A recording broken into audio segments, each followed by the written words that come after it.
Owning and operating bars, that sounds like a pretty awesome job. It's awesome when What's it really like, though?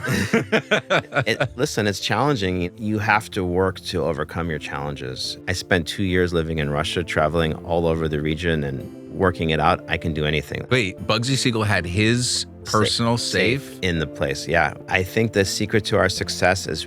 As a financial advisor over the last 2 decades, I've worked with many individuals in different phases of their career. The stories you're about to hear are not printed in brochures or seen in sizzle reels. Join me as I explore the real, raw stories of people who define their own version of success, revealing their strategies, struggles, and secrets along the way. This is Success Unscripted with Jonathan Israel.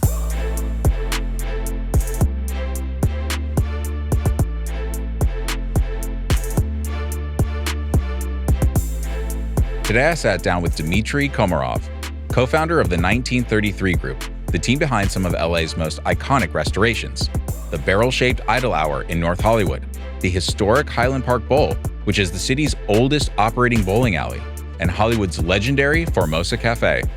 With 1933 Group, it's not just about running bars, it's about bringing history back to life. Here's my conversation with Dimitri Komarov. Well, Dimitri, thanks for joining me. Thank you for having me. Yeah, I appreciate it. Yeah. I'm excited to talk to you about the 1933 Group. Okay. You're well known in Los Angeles. Why don't you give everyone an intro of who you guys are? So the 1933 Group consists of 3 guys, myself, Dimitri Lieberman, and Robert Green. Dimitri, he goes by Dima, and I are childhood friends. We've been friends since we were 10 years old. We grew up together, and we met Bobby sometime in mid-1998. Dima and I just started a clothing company with my mom, actually, and we were kind of realized that, you know, in clothing, you're only as strong as your last collection. Right. And somehow through an odd friend of ours, we got introduced to Bobby, who has been in the hospitality space, and he's been looking to open up a bar. He owned this really kind of cool coffee shop in West LA, where it was like pre-Starbucks era, where people were hanging out for like 6 hours, you know, sipping on cappuccinos and playing chess or whatever. Yeah. He had an idea for a bar, and he was looking for investment, and somehow it came across our desk. We kind of looked at it, and we realized that, well, here's some tangible assets. Like in clothing, you're only as strong as your last collection. Here, there's like there's a liquor license. This one particularly actually has some real estate to it. Recurring revenue. You know, reliable. We don't really know anything about the bar business, but if it doesn't work, at least we can sell the liquor license and the real estate. So we might lose money on the remodeling and the concept, but at least we'd have something that we can sell. Yeah. So I don't know. We were in our early 20s and, you know, thought that we were kind of champions of the world at that point and nothing can go wrong. Yeah. And we're like, okay, let's do it. I had a condo that my parents kind of lured me to stay in LA. And I used that and I mortgaged it. What do you mean they lured you to stay in LA? Well, after college, I moved back to Russia. I'm originally from Russia. I moved back to Russia to live in Moscow in the mid-90s. It was kind of an interesting time. And I was also living in New York, so I kind of wanted to get out of LA. So I eventually came back to start a business, the clothing company with my mom. Yeah. And my parents had like an income property that they've had, and they gave it to me, you know, for me to live in, and I used it to mortgage to get our first bar.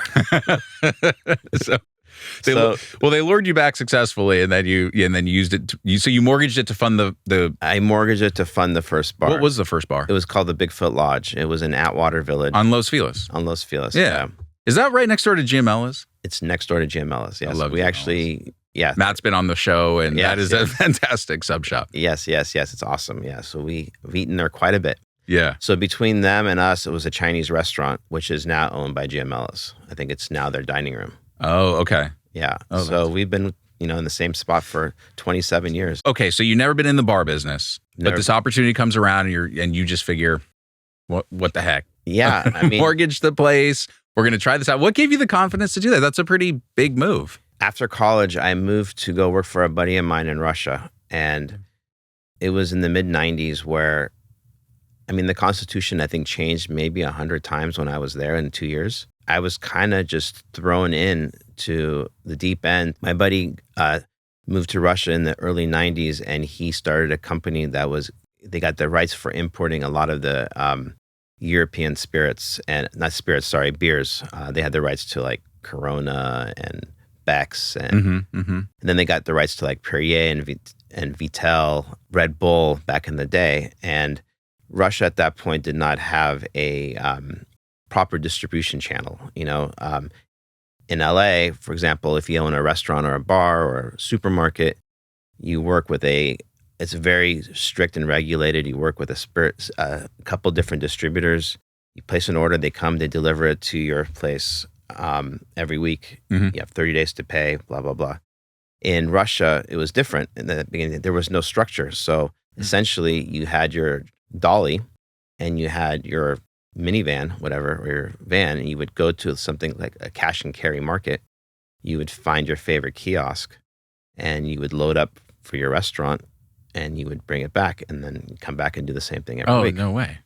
So we were trying to build, the company that I was working for was trying to build like a Western style distribution where they had their own trucks and they would deliver to points and stuff like that. And so my job was to fly out to all the different regions of Russia to find the strongest distributor for our products and try to build a Western style distribution. In my early 20s, I kind of flew around the world looking for the strongest distributor in these regional cities of Russia where I've never been to, where the wall just came down less than 10 years ago. And it was kind of a challenging situation. Me being a Westerner, but Russian born, gave me an edge because I spoke the language. Yeah. I was able to kind of, facilitate a lot of really cool relationships. Yeah.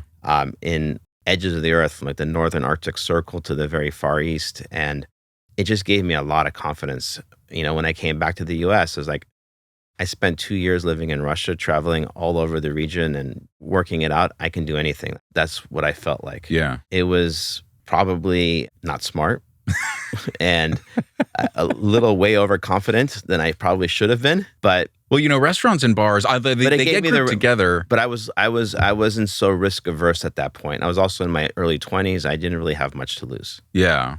Yeah. And even though they group those two together, bars are different than restaurants. Restaurants are really notoriously hard business to run. They are. So yes, unfortunately, and when we kind of noticed that for the first few years, as we were trying to grow and trying to raise some financing, we were kind of put in the same pot as restaurants. Restaurants are super high risk. Most restaurants go out of business. Bars are lumped into the same category, but they are less risky than restaurants. Number one is because you don't have to deal with the kitchen. You have less employees. You have higher margins. Most restaurants make their money on the liquor, not on the food. And so we didn't even have to deal with that. So it was a little bit less risky. I mean, it's still risky, but we had to, have a good business plan, had to do a cool concept, and hopefully, create an environment where people want to go to. And we were pretty good at doing that. So you're opening this bar. This is your first bar. What inspired the Bigfoot theme? Like, what made you think, oh my God, LA, like we're going to do a Bigfoot themed bar? Like that's going to take, obviously it's been there forever. It's very successful, but how did you decide on that? When we got our original business plan, Bobby, our partner, that was his concept that he wanted to do. He wanted to create a log cabin in the middle of LA. The idea was to create an environment where you go inside our four walls and you forget about the outside and you feel like you're in the mountains. So for those 2 hours that you're there, you completely transport yourself into a different world. That was kind of the concept, and it worked. Interesting. Yeah. And I noticed that a lot of your bars are like that. They're an experience in themselves. And worth mentioning that, Idle Hour, Highland Park Bowl, Formosa Cafe, probably some of your most famous locations. They're all very unique, and there's so much history in all of these places. Like, so you started Bigfoot, but Bigfoot wasn't an existing bar. That was a new bar. It was a new concept. It was a new concept. Yeah. And then you kind of got into this habit. I don't know if to call it a habit, but this is like maybe part of your business plan of like taking old historic locations and then bringing them back to life. Right. So most of the equipment and a lot of the decor in all of our locations, even the newly formed ones, were very vintage inspired, and they were very repurposed of old bars that we brought in from all over the country. And there was a building that came available, which is the current Idle Hour. It was a beautiful building that was in a decay for 30 years. Mm-hmm. I mean, you don't see buildings like that anymore. It's something called programmatic architecture. It's where buildings are in the shape of something else. So like, Randy's Donuts is an example of programmatic architecture, a big building in the shape of a donut, Right, or the shoe, you've seen that before. Yes. Tail the Pup, which is the building in the shape of a hot dog. One of your locations, yes. Another one of our locations, Yeah. correct. So the Idle Hour was a building in the shape of 3 whiskey barrels. There was about 8 or 9 of them around, but they were all torn down. And this one was not torn down because it was kind of an interesting story. So it was originally the Idle Hour in 1946, and then sometime in the late 70s, it was bought by this lady who was a flamenco dancer, and it was she renamed it to La Caña Bar. And she was a big dancer, and it was a flamenco club. Mm-hmm. And then she broke her hip, and she couldn't dance anymore. Yeah. And so she closed the place down, but ended up living in it all the way until 2011. There was actually a little second story in the building when we took it over, where there was a little apartment upstairs in the center barrel. Because I remember this location. It blows my mind that someone was living there because I remember what it looked like. Exactly. So it wasn't torn down. And then it was kind of preserved by the Historic Society, and it was registered as a landmark. We got a call that this building is going into probate, and you guys should rescue it. Who called you? A guy by the name of Chris Nichols, who is a writer for the LA Magazine, and he's very big in the historic preservation. And my partner Bobby is very much involved with that community because that's just what he does. Mm-hmm. And that's the way he lives his life by. Mm-hmm.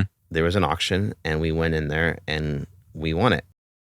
And then we went through a tedious 2-year restoration of this place. Was it an auction where it just went to the highest bidder? Was there anything else involved? Like, oh, well, what are you going to do with it? Because it's a historic place, so anyone who bought it had to preserve it, right? At that point, we have already spoken to the Historic Preservation Society and the city and kind of told them what we wanted to do with the place. And they were very much in support. But at that point, anybody could have done anything with it. I think we were bidding it against someone who wanted to turn it into a clothing store. Really? Yeah. Wow. And it was literally like one of those auctions where you would say, like you would see like a paddle type of thing, and you're like, that's what you exactly. Yeah. You guys showed up with, and exactly. just out. Yeah, Wow. and we won it. We bought this building, and we looked at it, and it was like, this is cool. Now we own this thing, but it is a mess. We need to basically almost tear it down to rebuild it again. Is that probably the most rough shape of any location like that you've taken over? I would probably say yes, because that place was also, it was so cool because it was like such a unique structure, but we almost had to like tear it down to rebuild it exactly the same. Just the amount of steel that we used to reinforce the center barrel just to keep its shape and stuff like that was kind of nuts. Yeah. We spent almost 2 years rebuilding the place, and we opened it, and it was very, very well perceived by the neighborhood and also by all the historic preservation, the society. And we just got a lot of really cool exposure for it. And it kind of just pushed us on a path. We're like, okay, we just did something really, really cool. We saved a piece of history. We saved a piece of LA. Let's be more intentional on that going forward. And so we started kind of going more into that direction afterwards. Was this before or after you guys did Highland Park Bowl? This was before. This was before. Yeah. So the next one was actually Highland Park Bowl. And Highland Park Bowl is the oldest bowling alley in Los Angeles. Yeah. It's from 1927. Yeah. It's not a historical designation, but it is the oldest bowling alley in LA. Yeah. And a super interesting history too. Super interesting history. It was located in an area during the arts and crafts movement in the early 20s. And there's like this, when we were uncovering it, we were, a lot of the things when we go into a place, we like to peel back the layers. Yeah. And there's so much cool stuff that you find in there. Well, because it was built during like Prohibition, right? It was, yes. So there's a funny story. So the place had 2 retail shops in the front, which is all part of Highland Park Bowl now. But on one side, it was a pharmacy. On the other side was a music store. And then there was the bowling alley in the back. And upstairs, there was doctor's offices. Back during the Prohibition era, you would go upstairs, you would get your prescription, Prescription for whiskey or something like for that? whiskey or for whatever you needed, because there was alcohol available. You just had to have a prescription, kind of like medical marijuana was at a point. Right. And you would take your prescription, you go down to the pharmacy, and you would get your whiskey. And then in the back there was a bowling alley, and then on the left side there was a music store. So there was a whole band playing in the back, and the bowling alley was nice and ruckus back there. Yeah. That's amazing. So it was like kind of legalized drinking and bowling during Prohibition. Loopholes, right? Yeah, with the Yeah. which is funny. And then at some point it got turned into something different. Yeah. So then in the 80s, bowling kind of went out of favor a little bit. And so the original owner turned it into a big kind of a music venue. He basically covered the stages, and it became a pretty popular music venue, like in the punk scene and stuff like that. There was a lot of cool bands that played there over the years. We had a location down the street called La Quivita that we've had since 2003. So we were in the neighborhood for, almost 12 years before we were able to kind of do something with Highland Park Bowl. So we were kind of familiar, and we kind of saw where the neighborhood was going. Yeah. And it was always a really cool spot. Yeah. And when we uncovered it, they took the stages. All the original lanes were still there from 1927. So you started peeling back layers, and you just found all back, this history. Well, we knew the lanes were there. We just didn't know what kind of shape they were there. They were covered up. But they were pretty much fine. We just sanded them. And so wait, the lanes are the original lanes? They were the original lanes. Wow. Yeah. No way. That's so amazing. And so we kind of cleaned the place up, did our, design element to it, and we opened it in 2016. Yeah. That's so that was really cool. That's amazing. I know you have a lot of really iconic locations in California. I mean, in Los Angeles, but would you say like Formosa Cafe might be the most famous location you guys have? I would probably say so for Los Angeles, because it's been such an iconic place for the last 80 years, right? Yeah. And it never really changed names. We just kind of did everything we can to kind of preserve its legacy. How'd you come to acquire it? I just saw something, I think it was an Eater or something, or some kind of blog where saying that Formosa is closing. Formosa kind of went through, we used to hang out there in the 90s ourselves, and I kind of known the place, and it kind of went through different stages in the 2000s where it kind of lost its soul, most of its uniqueness, and it just got worse and worse. We were just kind of coming off of Highland Park Bowl and Idle Hour, and we were, super into preserving Los Angeles. Yeah. And it just seemed like the natural next step. And when this place came available, we really worked hard to get it, because there was bidding war for this place. Again, Formosa was also in a location where it wasn't a historical landmark when we took it over, but it was of historical significance for the city of West Hollywood. The development wanted to tear it down. That was there, but they couldn't, and it was preserved in like 2009. Okay. They kind of built the giant mall kind of around it. Oh, yeah. Eventually, the developer realized that they wanted to, if we can't tear it down, let's just make it as great as possible. And they wanted to preserve the legacy. So they were looking for an operator that could, continue its history. And from some of the other stuff that we've done, we often get called by the Historical Society or someone that, to preserve a piece of LA. We're usually one of the first probably 5 phone calls people make. Yeah. It kind of came across our desk, and I never actually had to work so hard to get a location. No way. I had to write a full business plan. We had to take developers all the way to our Highland Park Bowl and other locations to show what we've done. And eventually we were able to acquire it. And we went through like a painstaking 2.5 years of restoration of that place, because we really wanted to preserve the heritage of it. There was an old train car there that was completely covered in stucco. On the inside, and we completely exposed it and brought it back. And that trolley car that's an original trolley car from that period. It's the only one, red car trolley, the only one like this in existence. No way. Yeah, and we fully preserved it. Yeah, and kind of restored it.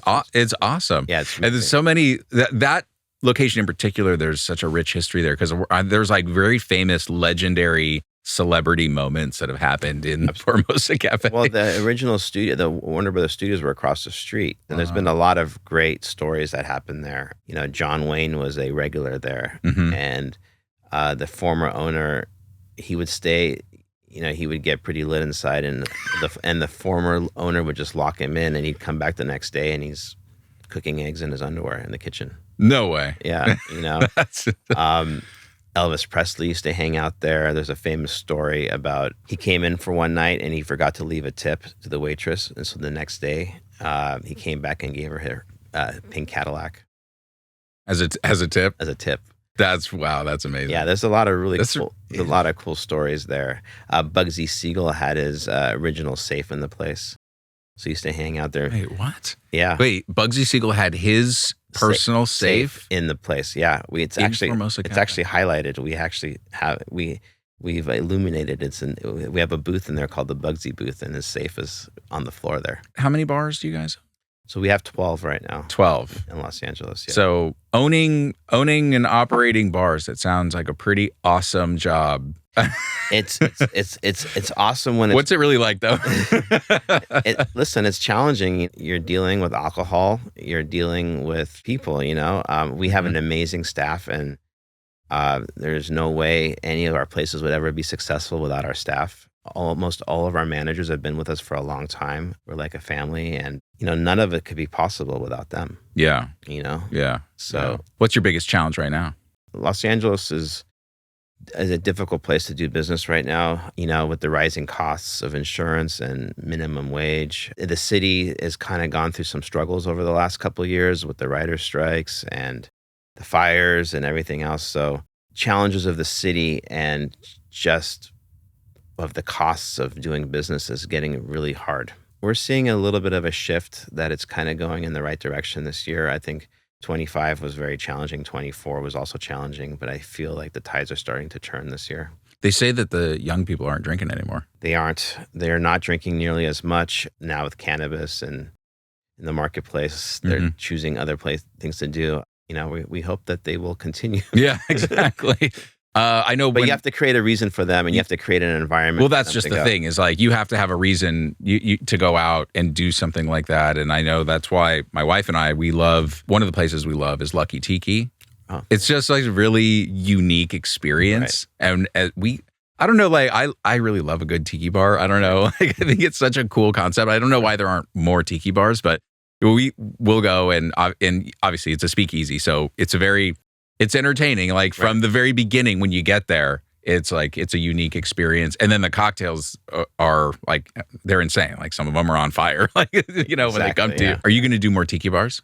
We'd like to, yeah. Yeah? Yeah, we opened up a second tiki bar in Highland Park Bowl. Yeah. In one of the rooms. And yeah, we'd like to do more in the future. All of your locations there's so much thought put into them, into the theme, the decor. A lot of them have a lot of history, and you've created like amazing, iconic places that people really love. Does that make it hard for you when you guys are thinking about doing something new, where it's like it's a little bit of your reputation on the line? It's almost like, hey, how do we make another hit? Like how do we top what we've already done? How are you guys looking at your expansion now? We always are looking like what's the next thing, what really works. We would love to expand our bowling concept that we have. I think it's kind of a cool concept also with the trends of everything, with people drinking less. I think having environments where there's more than just drinking, and it's more experiential and activity based is kind of the way to go for us. And so I think that's something that we're probably going to focus on doing more in the future. What's the best lesson your mother or father ever taught you? You have to work to overcome your challenges, and no one's going to give it to you. I mean, my parents left a foreign country in their mid-20s, saying goodbye to their family and maybe never seeing them again and starting all over. So perseverance is probably the most important thing. And I've definitely taken that to heart. And if I have a goal or something that I want to achieve, I'll work for it until I can achieve it. What's the best investment you ever made? Well, honestly, the best investment I ever made was the Bigfoot Lodge. That loan that I took out, because it basically started a career that I've had for 27 years. Have you guys ever had to go and raise money, or you just use the profits from the existing location to fund future expansion? We've raised money from friends and family throughout the years. We've had some luck with a couple of banks after a few years that did help us out a little bit. We're able to get some real estate early in the day, and we're able to use that to help, expand. What advice would you give your 20-year-old self? I've always been extremely curious, and I ask a lot of questions. And sometimes I may have asked too many questions. And now, looking back 25 years later, I would say, keep asking all the questions that you want to ask. There's no such thing as a stupid question. Probably half the people in the room are asking this, want to know the answer to the same question, but they're too scared to ask. I think a lot of people probably, go, hey, why don't I just own a bar? Like they go to bars and then they go, we should just own a bar, but it's probably a little bit more difficult than it's a lot more difficult than it looks and seems. There's so many different aspects that need to come together for it to be successful. Creating amazing drinks, having incredible staff, hospitality, licensing, all the above. What do you think the secret is to your success? I think the secret to our success is being able to create an environment that is truly unique and that makes people have a sense of nostalgia when they're in there. And it's that je ne sais quoi element, but there's authenticity, I think. Yeah. We work really hard to make the experience be like, if it's a historical place, almost everything in there is historical, and my partner is really good about creating that environment. Yeah, you guys do a good job. How can people find you? We're on social media, 1933 Group. Every single one of our locations has a Instagram. Our website's 1933group.com, which is a link to all the bars that we own. Well, Dimitri, this was a fascinating conversation. So great to have you in here and talk to someone who runs some of the places that I love, including Idle Hour, because I don't know if I told you this, but I used to live down the street from Idle Hour right there on Camarillo, because it's at Camarillo, Lancashire, and Vineland, right there. So I lived, our first condo, 15 years ago, was on that street. And so I witnessed, because we would go, oh man, I hope someone does something with that thing. It was like, when are they going to tear it down? I had no idea about the history. And then when you guys took it over and refurbished it, it became like this really amazing spot we would walk to and have drinks all the time. So yeah, it's a great, fun neighborhood spot. If you're ever in the area, let me know. I'll come meet you for a drink. Definitely. Thanks for coming on. Thank you. I hope you enjoyed this interview. If you're curious about working with our team, reach out to us at legacypointwealth@raymondjames.com. Now here's a short success story about someone you might know. Not all roads to professional hockey go through the beaches of La Jolla Shores, but this one does. The year was 1979, and Chris, a self-described teenage beach bum delinquent, just hung up a payphone next to a lifeguard tower and lied his way into a hockey tryout that would change his life forever.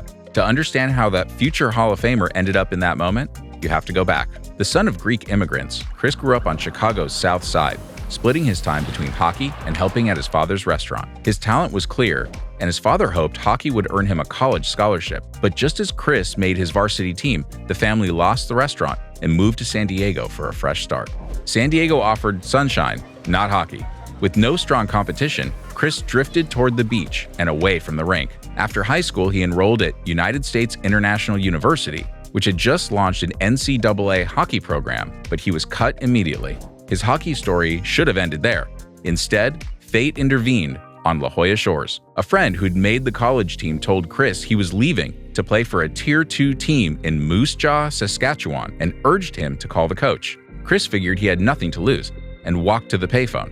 "What position do you play?" the coach asked. "What position do you need?" Chris replied. "Defense." "Perfect," Chris lied. He had never played defense in his life. The coach agreed to a tryout, but Chris couldn't afford the flight. Initially, the team refused to pay for it until they lost their next game. Desperate, the coach flew him out. During the 4-day tryout, the team kept losing. Finally, the coach put Chris in. He scored on his first shift. His success at the Moose Jaw Canucks led to his selection by the Montreal Canadiens in the 1981 NHL Draft. And that's how Chris Chilios, after 1,651 NHL games, 266 playoff games, 3 Norris trophies, and 3 Stanley Cups, went from beach bum to one of the greatest defensemen in hockey history. And that's the way he did it. Thanks for listening to this episode of Success Unscripted, and a special thanks to producer Jake, content manager Angeline, our friends at 7Eki Studios, and everyone else who made this podcast possible. If you're enjoying the show, don't forget to subscribe and connect with us on social media. You can find us at Legacy Point Wealth on Facebook, Instagram, and X, or by email at legacypointwealth@raymondjames.com.